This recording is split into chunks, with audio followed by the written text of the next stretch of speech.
Reseña anatómica. Regiones del abdomen y la pelvis.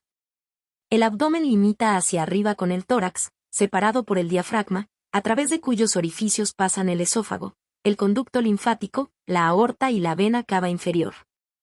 El límite anatómico clásico entre el abdomen y la pelvis son las crestas ilíacas. Sin embargo, la cavidad abdominal se encuentra ampliamente comunicada con la pelvis y en conjunto forman la cavidad o región abdominopelviana, desde un punto de vista topográfico. Se divide en 9 regiones mediante 2 líneas verticales, líneas mamarias anteriores, y 2 horizontales, que pasan por los bordes costales inferiores y las crestas ilíacas.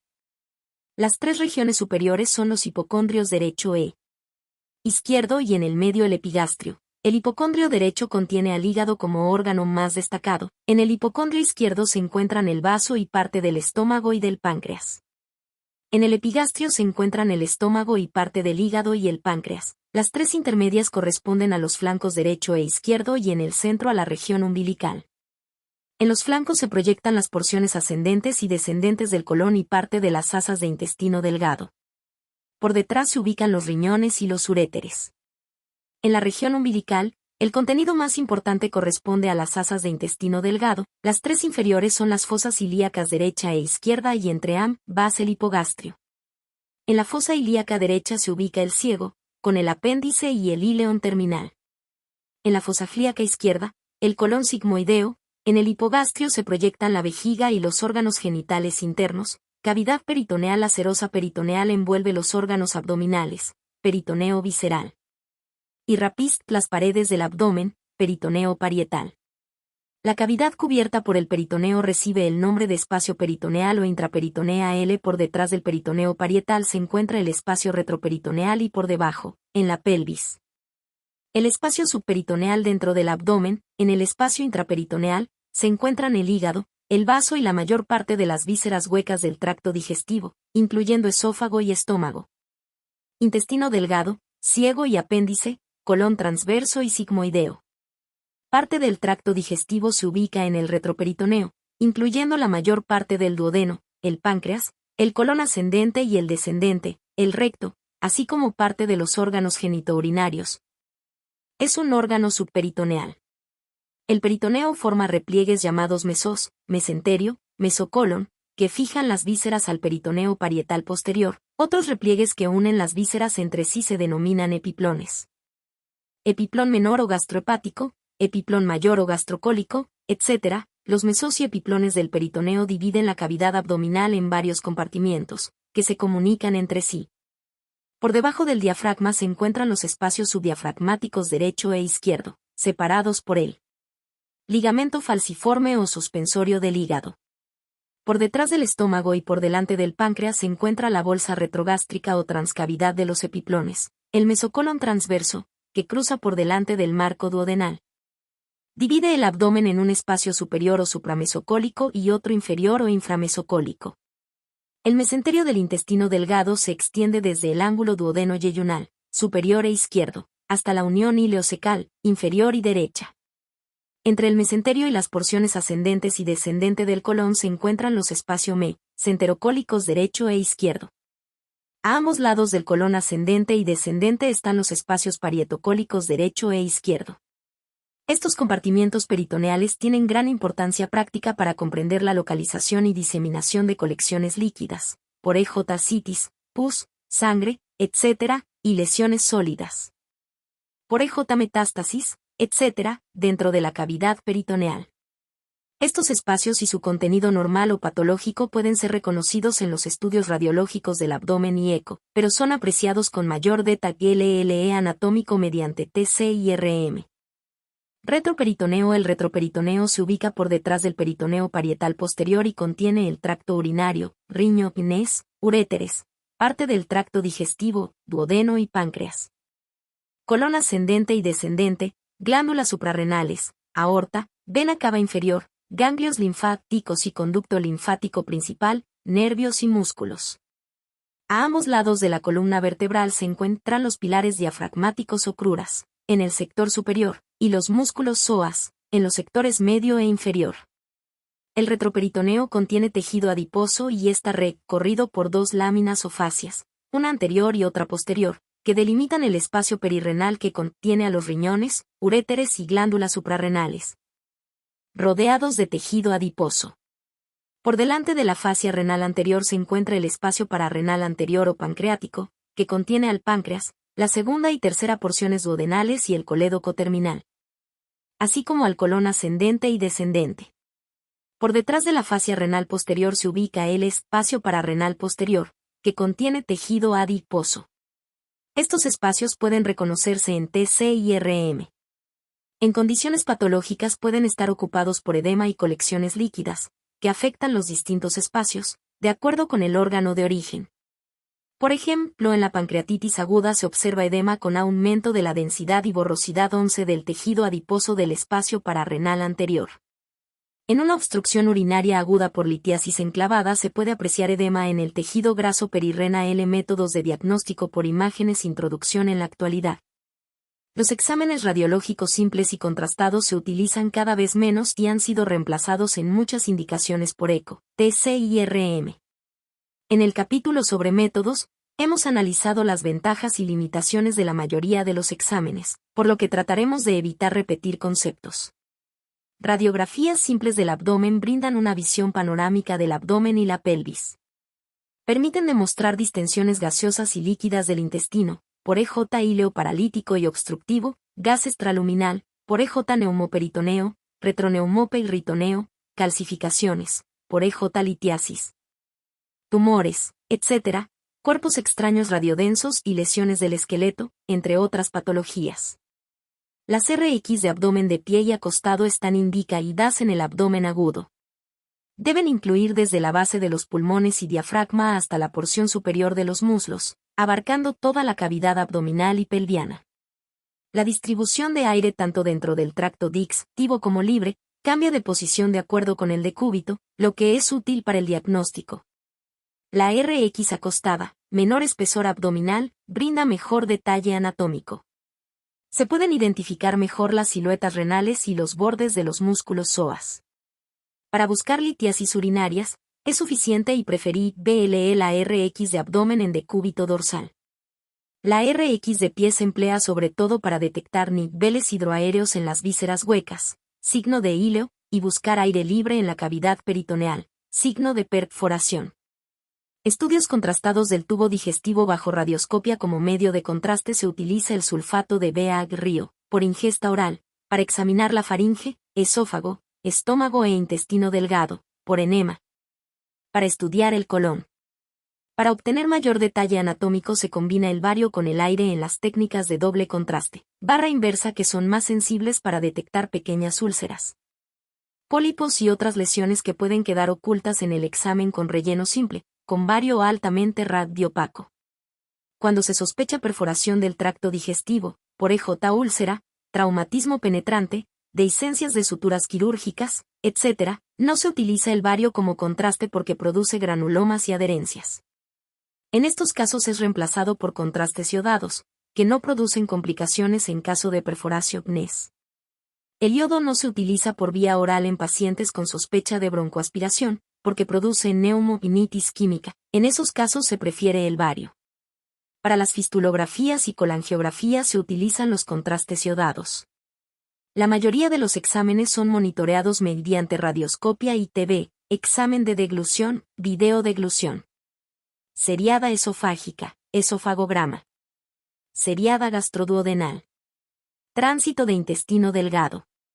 Colon por enema, fistulografías, colangiografías por catéter y percutáneas. Los avances de la endoscopía con instrumentos más delgados y flexibles, fibroendoscopia, han reducido el uso de los estudios contrastados bajo radioscopia. Además, la endoscopía permite obtener muestras para laboratorio y biopsias, para llegar al diagnóstico etiológico. Ecografía. La eco es muy útil para detectar colecciones líquidas en abdomen y pelvis. Es el primer examen a indicar para estudiar la vesícula y las vías biliares. Suele ser el estudio inicial para evaluar las vísceras sólidas, hígado, vaso, riñones, etc. También es el método preferido para el riñón y la vejiga, aunque es limitada para evaluar los uréteres. Asimismo, es el estudio de elección para evaluar la pelvis y los órganos genitourinarios. El ecodoppler suele ser el primer examen para evaluar de manera no invasiva las principales arterias, aorta y sus ramas principales, y venas, porta, vena cava inferior. La presencia de abundante aire en las vísceras huecas dificulta el examen con eco. Tomografía computarizada. La TC es el método más utilizado para el estudio panorámico de todo el abdomen y la pelvis, incluyendo tanto las vísceras sólidas y huecas como vasos, tejidos blandos y esqueleto. Es el método indicado para la búsqueda de colecciones líquidas entre asas intestinales, colecciones interasa, y en el retroperitoneo, que pueden quedar ocultas para la eco por interposición de gases y en pacientes obesos. Es el examen más utilizado en oncología para el diagnóstico y seguimiento de las neoplasias. Por su velocidad y sensibilidad es el método de elección para evaluar al paciente politraumatizado en busca de proyectiles, hematomas viscerales, perforaciones, colecciones líquidas o aéreas y lesiones vasculares. Las TC de abdomen y pelvis se realizan sin y con contraste yodado EUV. Para evaluar la vascularización de una lesión se emplea la técnica de TC dinámica, con registros que abarcan las fases arterial, portal y tardía. Para teñir el tubo digestivo se emplean contrastes yodados o varitados diluidos, por vía oral. En algunos casos también por enema para evaluar el recto. Para investigar mejor la luz y la pared del estómago, del duodeno y del intestino, se está utilizando de manera CREC, ente el agua por vía oral combinada con contraste yodado EUV. Para evaluar mejor las paredes del esófago se puede recurrir a la neumo-TC insuflando aire a baja presión en el interior del esófago mediante una sonda. Para evaluar el intestino delgado se utiliza la entero-TC empleando como contraste agua, para distender la luz intestinal. Y el contraste yodado EUV para teñir sus paredes en busca de procesos inflamatorios y tumores hipervascularizados. Como alternativa se puede utilizar la entero-RM. Los exámenes de colonoscopía virtual con TC se realizan insuflando aire en el colon. La angio-TC con contraste yodado por vía EUV se utiliza para estudiar las arterias y las venas, con gran detalle. La TC sin contraste EUV es el método más sensible para detectar litiasis urinarias calcificadas y pequeñas calcificaciones en el abdomen, superando a la RX y la ECO.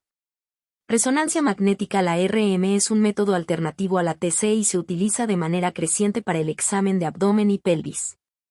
También permite una visión de conjunto de tejidos blandos, paredes abdominales, vísceras sólidas y huecas, vasos y esqueleto.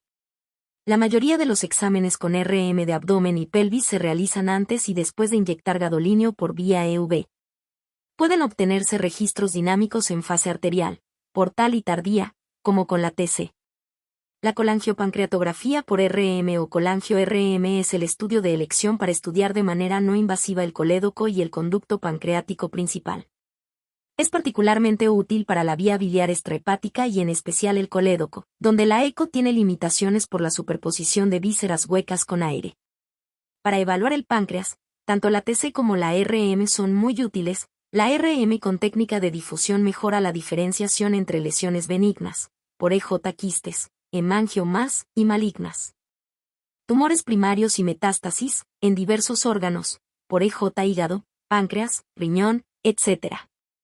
En la pelvis, luego de la eco, la RM es el examen más apropiado para estudiar el tracto genitourinario. También para estudiar los riñones y vías urinarias, que pueden ser evaluadas mediante la técnica de uro-RM. Junto con la TC, son los métodos más sensibles y específicos para valorar las glándulas suprarrenales. Con la técnica de angio-RM se pueden evaluar los vasos de mayor diámetro. Angiografía por cateterismo. Las arteriografías por cateterismo y las flebografías son los métodos más precisos para el diagnóstico de estenosis, aneurismas y malformaciones vasculares. Sus indicaciones se han limitado por la posibilidad de estudiar el sistema vascular con métodos no invasivos como ECO, TCY-RM. Se utilizan para guiar la terapia endovascular, por EJ colocación de stent y endoprótesis, embolización de tumores, etc. PET/TC. El examen PET/TC con glucosa marcada se utiliza de modo rutinario para la estadificación, control del tratamiento y detección de recurrencia en linfomas, cáncer de colon, estómago, ovario, páncreas, y para la búsqueda de metástasis de neoplasias extraabdominales, por EJ pulmón, melanoma, mama, etc. El examen abarca no solo el abdomen y la pelvis, sino todo el cuerpo. Signos y patrones radiológicos. Distribución del aire en el abdomen. Patrón normal y patológico. El aire se encuentra normalmente a lo largo de todo el tubo digestivo. Actúa como un contraste natural que permite distinguir las distintas porciones del tracto gastrointestinal en las RX de abdomen, así como en TC y RM, por lo general. Además del aire se observa contenido líquido en el tubo digestivo, así como restos alimentarios. En el estómago y materia fecal en el colon, sobre todo en el ciego y el recto. En la RX de pie, en el estómago es normal encontrar un nivel hidroaéreo en la cámara gástrica que corresponde al techo gástrico. Los pliegues gástricos normalmente son gruesos. Cerebriformes /diagonal J /inversa salvo que se distienda el estómago con aire. Doble contraste, en radiología o con contraste oral en TC. Se debe ser muy prudente al juzgar la pared del estómago, en realidad de todo el tubo digestivo, si no está distendido, porque su grosor puede simular un tumor. El bulbo duodenal, primera porción del duodeno, se reconoce por su forma triangular o de punta de flecha 1. El marco duodenal tiene forma de C y pliegues de la mucosa similares al yeyuno. El yeyuno ocupa el sector superior e izquierdo del abdomen, se caracteriza por los pliegues de la mucosa, que son delgados y recorren transversalmente toda la luz, en hoja de helecho. El íleon se ubica en el sector inferior y derecho del abdomen y tiene muchos menos pliegues que el yeyuno, adoptando un aspecto más liso. En las obstrucciones toma el aspecto en rira de salchichas 1. El colon se reconoce por las austras, que son pliegues gruesos e incompletos. A diferencia de los pliegues del yeyuno, el estudio por imágenes del gas abdominal tiene valor diagnóstico, en especial en los íleos y las perforaciones intestinales. Un primer objetivo es reconocer si el patrón de distribución gaseosa es normal o patológico y en segundo término si el aire se encuentra dentro, gas intraluminal, o fuera, gas extraluminal, del tracto digestivo. El aire puede estar localizado en distintos compartimientos, intraluminal, normal, íleo mecánico u obstructivo, íleo paralítico o dinámico, extraluminal, neumoperitoneo, absceso y fístulas, retroneumoperitoneo, intramural, neumatosis intestinal, isquemia, enterocolitis necrosante, etc., intraparenquimatoso, hígado, absceso hepático, aerobilia, aire en ramas portales. Intratumoral, tumores fibestulizados, por EJ leiomiosarcoma gástrico, etc. Tumor hepático luego de embolización, por necrosis, distensión gaseosa intraluminal ileomecánico e íleo paralítico se denomina íleo a la interrupción del tránsito en el intestino delgado o el grueso. Con dilatación del tubo digestivo, el paciente tiene dolor, no elimina gases ni materia fecal y el abdomen se distiende progresivamente. Hay dos tipos principales de íleo mecánico u obstructivo, que se debe a un obstáculo concreto que produce estenosis u oclusión, por EJ adherencias o bridas, hernia atascada, etc. Íleo paralítico o dinámico, que se debe a hipomotilidad o parálisis de la musculatura del intestino, en ausencia de una obstrucción concreta, por EJ posoperatorio reciente, peritonitis, etc. La causa más frecuente de íleo obstructivo son las adherencias o bridas peritoneales posoperatorias, que comprimen las asas intestinales. Hay múltiples causas de íleo obstructivo en adultos: neoplasias, hernia atascada, enfermedad de Crohn, torsión o vólvulo intestinal fecaloma, íleo biliar, etc., y en niños, invaginación intestinal, malformaciones, etc. El íleo paralítico está vinculado principalmente a procesos inflamatorios generalizados del abdomen, posoperatorio reciente, peritonitis, perforación, isquemia intestinal, abscesos intraabdominales, etc., trastornos del medio interno, hipopotasemia, etc., y fármacos, opiáceos, etc. La causa más frecuente es el íleo paralítico posope irratorio. Se produce de manera transitoria en la mayoría de las cirugías del abdomen. Se considera normal cuando se resuelve espontáneamente en 2 o 3 días. Si se prolonga más tiempo hace sospechar una complicación posquirúrgica. El diagnóstico se realiza con RX de abdomen acostado y de pie y eventualmente TC de abdomen y pelvis. Los signos clásicos de íleo incluyen distensión con contenido aéreo y líquido del tracto digestivo, localizada o generalizada. Niveles hidroaéreos. Asa centinela o íleo regional. Distensión localizada o generalizada en el íleo mecánico. La distensión es localizada y afecta al sector del tubo digestivo por encima de la obstrucción. Si la obstrucción es alta, duodeno o ángulo duodeno-yeyunal, se observa dilatación de estómago y duodeno, pero no del resto del tracto gastrointestinal. Si la obstrucción es intermedia, yeyuno, íleo, unión ileocecal, la dilatación afecta sobre todo al intestino delgado, pero no al colon. Si la obstrucción es baja, recto sigma, colon, la dilatación involucra al colon y al intestino delgado. El colon se diferencia del intestino delgado por su localización periférica, marco colónico, y sus austras. La obstrucción baja puede resultar difícil de diferenciar del íleo paralítico generalizado, porque todo el tubo digestivo está dilatado.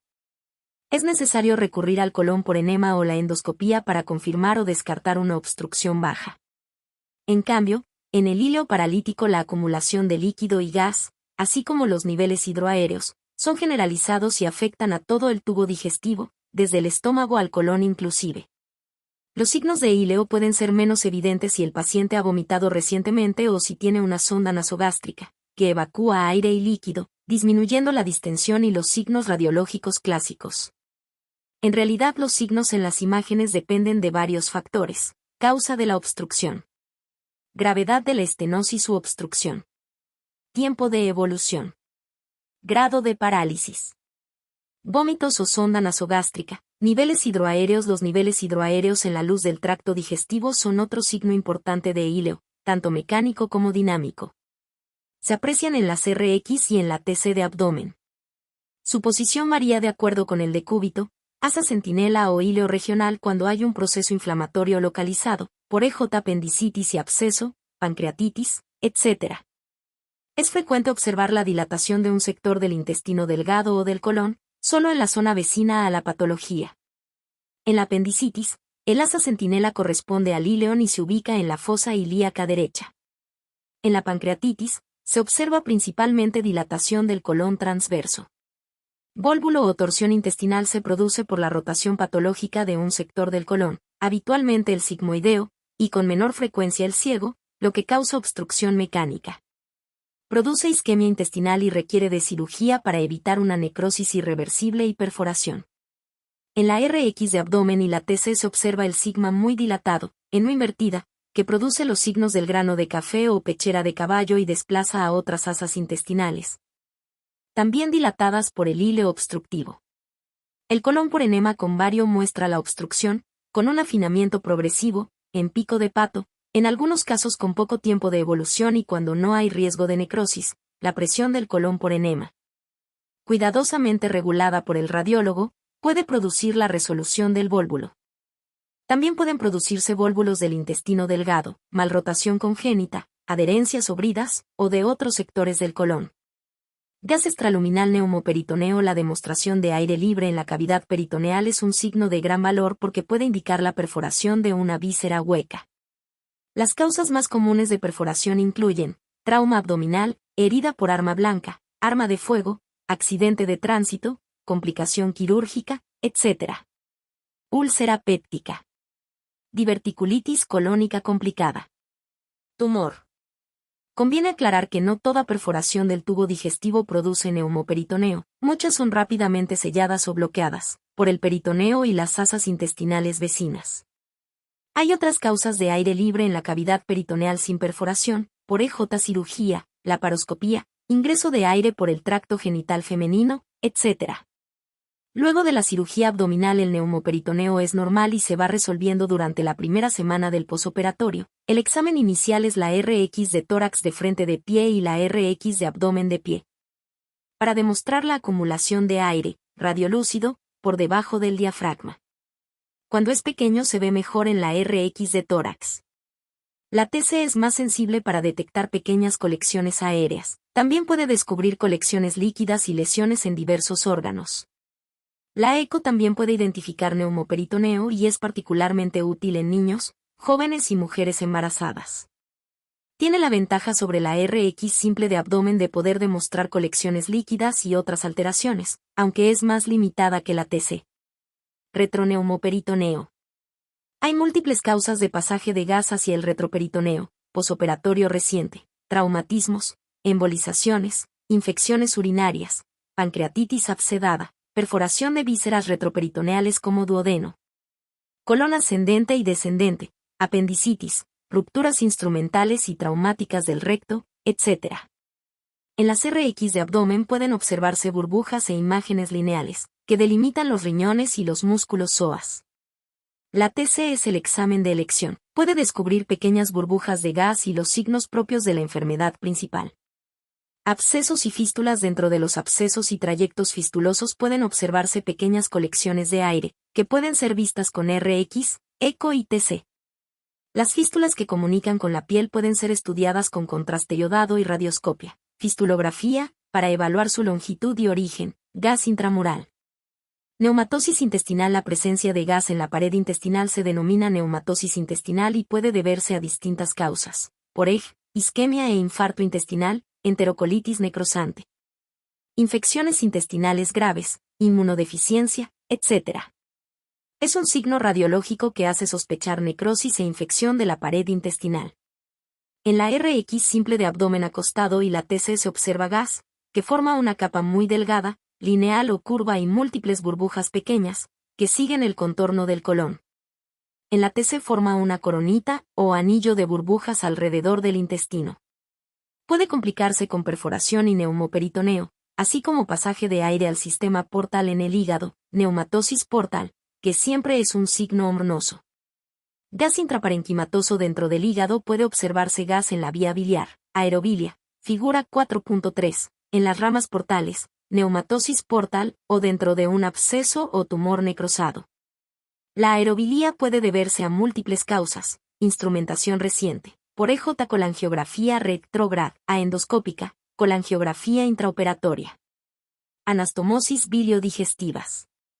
Fístula biliodigestiva espontánea, por litiasis vesicular, colangiocarcinoma. Incompetencia del esfínter de Ott, por cirugía previa, pasaje reciente de cálculo, atropina. Infecciones, por colangitis, colecistitis enfisematosa. El diagnóstico se hace mediante RX de abdomen, eco, TCORM, que muestran las ramas biliares con contenido aéreo. La neumatosis porta 1.1 es un signo radiológico grave.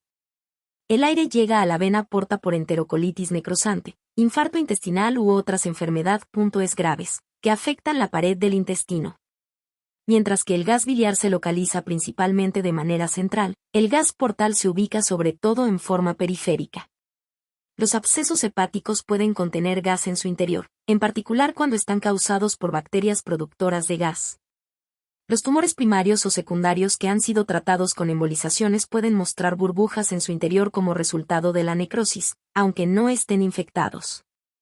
Calcificaciones en el abdomen y la pelvis. Con gran frecuencia se observan calcificaciones en el abdomen y la pelvis. Muchas son hallazgos incidentales sin valor patológico, pero otras se asocian a enfermedades agudas y crónicas. La RX de abdomen puede demostrar calcificaciones, pero la eco y la TC la superan. La TC es el método más sensible para detectar calcificaciones, incluso muy pequeñas. Causas de calcificaciones. Calcificaciones como hallazgos incidentales frecuentes, flebolitos, en venas de la pelvis. Miomas uterinos. Pequeñas calcificaciones vasculares en pacientes adultos mayores. Farmacornas, calcificaciones en sitios de inyecciones intraunontisculares glúteas. Adenopatías antiguas. Nodulillos aislados en hígado y vaso, granulomas secuelares. Litiasis, urinaria, por riñón, uréteres, vejiga, uretra. O biliar, por vesícula, vías biliares. Vasculares, enfermedad aterosclerótica. Aneurismas. Flebolitos, por en malformaciones vasculares y trombosis. Calcificaciones viscerales y peritoneales, hígado, tuberculosis, quiste hidatídico, tumores, etc. Vesícula biliar, colecistitis crónica y vesícula de porcelana, etc. Páncreas, pancreatitis crónica, tumores, etc. Vaso, tuberculosis, hematoma, infarto antiguo 1, etc. Suprarrenales, hemorragia neonatal, neuroblastoma en niños, tuberculosis, etc. O riñones, nefrocalcinosis, necrosis papilar 1, tuberculosis, pielonefritis santogranulomatosa, etc. coprolito y apendicolito, materia fecal calcificada. Tracto genital femenino, miomas uterinos, quiste dermoide, salpingitis, etc. Tracto genital masculino, procesos inflamatorios crónicos en próstata y vesículas seminales, etc. Adenopatías, infecciosas, tumorales tratadas como en el linfoma, tumores testiculares, etc. Calcificaciones peritoneales, por EJ ileomeconial en el neonato, carcinomatosis, tuberculosis. Falsas imágenes, imágenes opacas que simulan almohadillas y o calcificaciones costales superpuestas. Restos de bario en colon y divertículos. O cuerpos estraflos, por EJ pastillas, botones, etc. O tratamientos endovasculares, quimioembolizaciones. Prótesis e implantes. Los flebolitos son un ejemplo de calcificación frecuente e inocente. Se observan con mucha frecuencia en los adultos, especialmente en la pelvis, rodeando al útero en la mujer y a la próstata en el hombre. Son pequeños trombos venosos calcificados y crónicos, que no producen trastornos. En las imágenes son nodulillos de pocos milímetros de alta densidad, calcio, redondeados, a veces con centro más transparente. Es importante no confundirlos con litiasis urinarias, por su proximidad con la vejiga y los uréteres. El apendicolito es un tipo de coprolito, consistente en restos de materia fecal calcificados. Son pequeños nódulos calcificados, generalmente únicos, localizados en la región apendicular y que se asocian con apendicitis. Colecciones líquidas abdominales. El término ascitis se aplica a cualquier colección líquida dentro de la cavidad peritoneal. La cirrosis hepática es la causa más frecuente. Aproximadamente el 75% de los casos, las segundas son las de origen neoplásico. Las causas de ascitis incluyen cirrosis, con hipertensión portal y falla hepática. Carcinomatosis peritoneal, ovario, colon, estómago, páncreas, etc. Retención de líquidos, insuficiencia hepática, insuficiencia cardíaca, síndrome nefrótico, enteropatía perdedora de proteínas, etc. Procesos inflamatorios, pancreatitis, peritonitis, tuberculosis, etc. Vasculares, trombosis de la vena porta, infarto intestinal, etc. Otras. De manera más general, se utiliza el término colección líquida para referirse a cualquier acumulación de líquido, libre o localizado, en cualquier parte del abdomen, incluyendo la ascitis. Otras causas de colecciones líquidas intraabdominales incluyen diálisis peritoneal, abscesos, complicación posquirúrgica, perforación, peritonitis, etc. Hemorragias, trauma, cirugía, aneurismas rotos, coagulopatías, etc. Perforaciones y rupturas del tubo digestivo, úlcera, traumatismo, etc.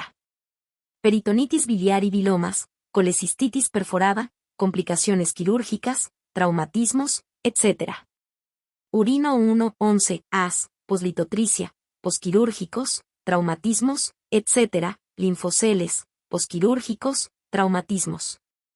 Las colecciones pueden localizarse en cualquiera de los 8 compartimientos 11 de la cavidad peritoneal. Espacio subdiafragmático derecho. Espacio subdiafragmático izquierdo. Bolsa retrogástrica, trascavidad. Espacio hepatorenal, espacio de Morrison. Gotera paracólica derecha. Gotera paracólica izquierda. Espacios interasas, entre asas de intestino delgado. Pelvis, fondo de saco de Douglas y espacios vecinos. La RX solo es capaz de mostrarlas muy voluminosas, cuando desplazan al colon y las asas intestinales.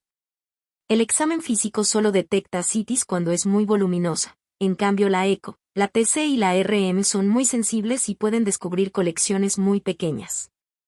Cuando el líquido libre intraperitoneal tiene poco volumen, se ubica inicialmente a los lados y por debajo del hígado, espacio hepatorrenal o de Morrison, y en la pelvis, fondo de saco de Douglas. Luego se extiende a los espacios parietocólicos y subdiafragmáticos. Cuando hay mucho líquido, ocupa toda la cavidad peritoneal, rodea al hígado y el vaso y desplaza a las asas de intestino delgado, que flotan en la región centroabdominal. El líquido libre cambia de posición con el decúbito, lo que permite diferenciarlo de abscesos o colecciones localizadas o bloqueadas, como ocurre con el derrame pleural. Las imágenes son muy sensibles para detectar líquido, pero poco específicas para diferenciar el tipo de contenido, trasudado, exudado, sangre, etc. Abscesos abdominales. Los abscesos abdominales pueden afectar a las vísceras sólidas, sobre todo el hígado, la cavidad peritoneal, las paredes abdominales y el retroperitoneo. Los intraabdominales pueden localizarse en cualquier sector, pero son más frecuentes en el abdomen superior, por EJ hepáticos, subfrénicos, periepáticos, subhepáticos, peripancreáticos, etc., y en la pelvis. Por EJ ginecológicos, rectales y perirrectales, etc.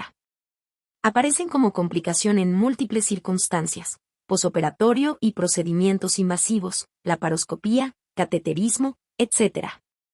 Traumatismo abdominal. Pancreatitis. Peritonitis. Infecciones ginecológicas, pelviperitonitis. Litiasis biliar complicada, colecistitis y colangitis. Apendicitis. Diverticulitis. Sepsis con focos secundarios en hígado y otros órganos. El diagnóstico clínico no es sencillo, especialmente en el periodo posoperatorio reciente. La eco y sobre todo la TC tienen un rol central para descubrir el foco séptico y drenados con rapidez. El drenaje de estos focos sépticos, guiado por las imágenes, ha reducido significativamente sus altas morbilidad y mortalidad. Las RX del abdomen suelen ser negativas. En casos avanzados pueden verse colecciones aéreas, líquidas y niveles hidroaéreos en el hígado o cavidad peritoneal. La eco es muy eficaz para descubrir colecciones líquidas superficiales en el hígado y espacio periepático y en la pelvis, pero tiene menor sensibilidad para demostrar abscesos interasas, entre asas de intestino delgado, y en el retroperitoneo, perirrenales, músculos psoas, etc. Especialmente en pacientes obesos o muy distendidos. La TC de abdomen y pelvis sin y con contraste yoda, DOEV es el método de elección para demostrar abscesos intraabdominales y retroperitoneales. Si el paciente tolera el contraste oral, puede ser muy útil para diferenciar las asas de las colecciones patológicas. La TC es el examen más sensible para las colecciones interasas. Los abscesos tienen forma redondeada u ovoide con paredes delgadas y contenido líquido hipodenso, oscuro, partículas flotantes, detritus, y pueden tener burbujas. Pueden teñirse periféricamente en anillo con el contraste yodado EUV, en particular en las vísceras sólidas, hígado, vaso, etc. La eco y la TC son muy útiles para guiar la punción en busca de material para cultivo y diagnóstico bacteriológico. También para colocar drenajes percutáneos para evacuarlos. La RM de abdomen y pelvis sin y con contraste también puede detectar abscesos intraabdominales y retroperitoneales en exámenes realizados por otro motivo. Enfermedades del esófago. Reseña anatómica. El esófago ocupa una posición central, recorre todo el mediastino posterior y se relaciona hacia adelante con la tráquea y la aurícula izquierda o posterior. Hacia atrás con la columna y el conducto linfático torácico. En casi todo su recorrido torácico y abdominal va acompañado de la aorta descendente, que se ubica a su izquierda. Se divide en 3 segmentos, el superior o cervical, el medio o torácico y el inferior o abdominal. Hay 2 zonas de estrechamiento fisiológico, que no deben ser confundidas con estenosis, que son la unión faringe-esofágica, músculo cricofaríngeo a la altura de C4, C5, y la unión esófago-gástrica, cardias a la altura de D11, D12. También hay 2 improntas fisiológicas producidas por el callado aórtico y la aurícula izquierda, que pueden transformarse en patológicas por aneurismas aórticos y dilatación de la aurícula izquierda. Métodos de diagnóstico por imágenes. El aporte de las RX simples de cuello, tórax y abdomen es muy limitado. Puede ser útil en casos de cuerpos extraños radiopacos y megaesófago muy voluminoso, el esofagograma o tránsito esofágico, con contraste oral y control radioscópico, es el examen indicado para evaluar el esófago. Normalmente se emplea contraste común, bario, o doble contraste, aire y bario. Si se sospecha rotura o fístula se recurre al contraste yodado oral. Durante el tránsito esofágico se observa la deglución, pero para un examen más detallado se utiliza la deglución bajo radioscopia, para filmar y observar el proceso en cámara lenta, cuadro por cuadro. Los avances técnicos de la endoscopía han reducido el uso de los exámenes radioscópicos tradicionales. Sin embargo, la endoscopía tiene limitaciones para evaluar el compromiso de la pared y el extraluminal, para lo que se recurre a la TC. La endoscopía es un complemento que permite evaluar la pared esofágica y los tejidos vecinos más próximos. La TC sin y con contraste EUV es el método de elección para el examen del tórax y del mediastino. Es limitada para evaluar las lesiones de la luz esofágica, pero superior para examinar las alteraciones periesofágicas, los órganos vecinos y adenopatías secundarias. Para estudiar mejor las paredes y luz del esófago se recurre a la TC, insuflando aire a baja presión en el interior del esófago mediante una sonda, para distender el esófago y demostrar estenosis, engrosamiento localizados por neoplasias y divertículos. Cuerpos extraños son más frecuentes en niños, ancianos y pacientes psiquiátricos. Los radiopacos, monedas, pilas, etc., son fáciles de encontrar mediante RX simple y los radiolúcidos, por espinas de pescado muy delgadas, trozos de carne, etc. Se estudian con contraste y radioscopia. Los cuerpos extraños pueden atascarse en los estrechamientos fisiológicos, cricofaríngeo o cardias. Afortunadamente la mayoría sigue su curso y son eliminados de manera fisiológica con las heces, sin producir lesiones. El tránsito esofágico puede descubrir erosiones o incluso perforaciones, con escape del contraste y un pequeño trayecto fistuloso. Si se sospecha una perforación, el examen debe hacerse con contraste yodado oral. La TC está indicada cuando se sospechan complicaciones, por perforación, mediastinitis, diastino, colecciones líquidas, etc. Rotura esofágica y fístulas. La causa más frecuente de perforación y rotura del esófago es iatrogénica durante procedimientos endoscópicos y cirugía torácica. Otras causas incluyen traumatismos de tórax, rotura espontánea por vómitos copiosos, síndrome de Boerhaave, ingestión de cáusticos, úlcera péptica perforada, cuerpo extraño, etc. Las fístulas pueden ser congénitas o adquiridas. El esofagograma es el primer examen. Ante la sospecha de perforación o fístula se debe recurrir al contraste yodado. Si el paciente no está en condiciones de colaborar o hay peligro de broncoaspiración, puede inyectarse el contraste con mucho cuidado mediante una sonda esofágica a distintas alturas, hasta encontrar la perforación o la fístula. La TC de cuello, tórax y abdomen sin y con contraste es el método indicado para detectar complicaciones, por mediastinitis, absceso, etc. Puede observarse en neumomediastino y enfisema subcutáneo. Escape del contraste yodado hacia el mediastino. Colecciones líquidas, aéreas o mixtas en el mediastino. Divertículos esofágicos. Los divertículos son herniaciones aculares a través de la pared de una víscera hueca. Los divertículos verdaderos contienen todas las capas del órgano, mientras que los pseudodivertículos, como el de Zenker, son herniaciones de la mucosa y submucosa a través de la capa muscular. Los tres sitios más frecuentes son la unión faringoesofágica a través de los fascículos del músculo cricofaríngeo, divertículo de Zenker, el tercio medio y cerca del diafragma. La mayoría son pequeños, pero algunos alcanzan gran tamaño. El esofagograma es el examen indicado. Los divertículos se aprecian como imágenes redondeadas por fuera del esófago, pero unidas a su luz mediante un cuello, se rellenan con bario y con aire. Los de gran tamaño pueden contener restos alimentarios en su interior.